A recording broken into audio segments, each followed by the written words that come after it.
Quando a gente olha para a ingratidão, principalmente para as pessoas que eu mentoro, para as múltiplas pessoas que eu acabo coordenando e pessoas que essas que dividem a vida comigo, trabalhando comigo, a primeira coisa que eu começo a treiná-las, eu digo o seguinte: você vai ter que lidar com duas coisas no meio que a gente atua, no meio que a gente exerce. Ser traído em algum momento, entre aspas, e ser colocado no posto onde você vai se ver com raiva e vai sentir uma profunda ingratidão por achar que o outro tá te deixando na mão em algo, tá te frustrando em algo ou te cobra algo que no fim não é. E treinando essas pessoas, eu fui vendo no olhar delas o quão isso mexe e quão isso é muito humano. Porque quando você lida com algo que é injusto, algo que é infeliz e algo que é colocado em uma balança que não faz sentido, é automático que qualquer ser humano se veja nessa situação.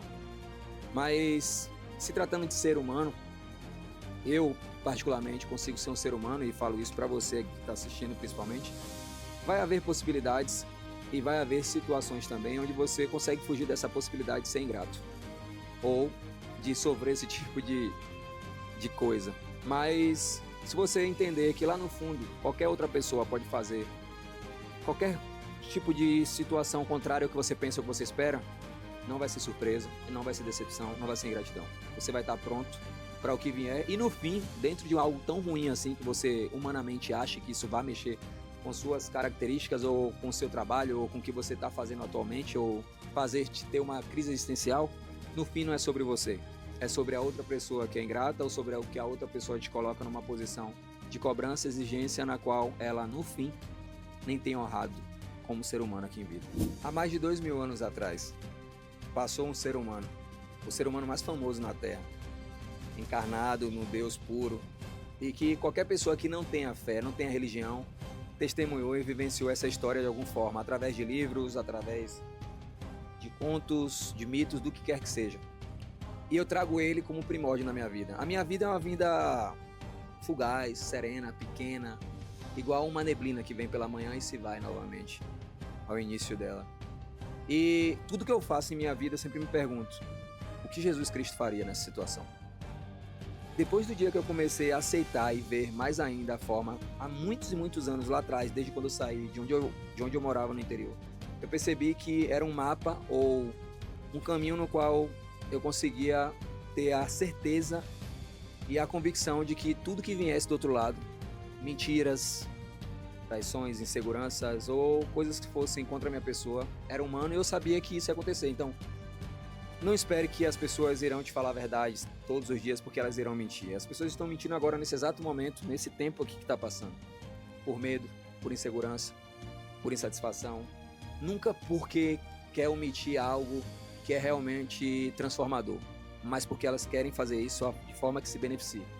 Vai haver pessoas que vão mentir para proteger e vai haver momentos que vai haver pessoas também que vão mentir por um propósito maior, que elas acreditam e que vale a pena pecar por aquilo. Mas há mentira e pessoas que irão brincar com os seus sentimentos. Seja qual for, a pessoa, se você não tiver convicto ali de sua crença e no que Jesus Cristo faria naquela situação como norte para esse pavimento que você está construindo da sua vida, é certo que você vai se frustrar e você vai adoecer sem você ser um mentiroso. Pelo simples fato de saber que lá do outro lado existe alguém que mente para você e você não quis acreditar que a humanidade, ela também vive uma mentira diariamente. Eu acho que as consequências de alguém que mente ou que constrói uma vida que não é real, muitos falam em karma, eu acredito que é real, mas essas pessoas elas começam a escalar, crescer até certo ponto, depois se dilui, acabam caindo em uma possível depressão ou qualquer que seja isso. Não quero que isso aconteça com ninguém, mas é real. E depois ela não entende e culpa ainda aquele acontecimento ou Deus por estar vivendo aquilo e não entende por quê. Existem muitos casos, isso é comprovado cientificamente, de pessoas que construíram impérios ou situações baseadas em mentira, em falsidade, e aquilo não conseguiu ter sucesso.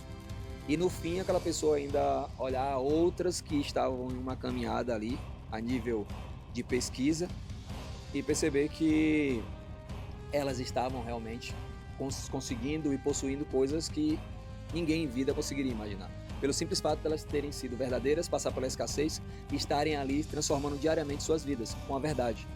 A gente acha tanto que às vezes omitir ou mentir algo é bonitinho para proteger o nosso jeito, ou a forma como a gente não consegue lidar com os problemas, que a gente acaba alimentando isso e esquece que a verdade é o que vai nos aproximar de algo extraordinário. E quando a gente foge disso, é capaz que a gente tente, ou a gente possivelmente testemunhe algo muito ruim ou horroroso sobre a gente mesmo.